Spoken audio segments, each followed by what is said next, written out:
আজকে আমি কাঁঠালের ফুলরি করে দেখাচ্ছি। তো কাঁঠালগুলো আমি বিচিগুলো ছাড়িয়ে নিচ্ছি। ছাড়িয়ে আমি মিক্সিতে নিয়ে নিয়েছি কাঁঠাল। এর মধ্যে আমি চালের গুঁড়ো মিক্সড করে দিচ্ছি,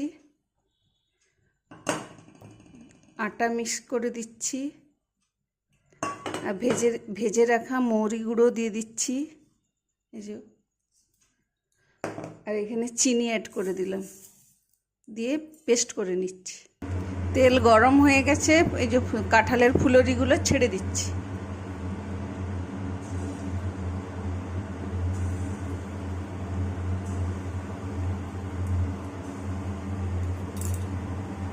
একদিকটা ভাজা হয়ে গেছে আর একদিকটা উল্টে দিচ্ছি, এরকম করে আমি ভেজে নিচ্ছি। কাঁঠালের ফুলরি রেডি। হেভি খেতে হয়, বানাবেন বাড়িতে।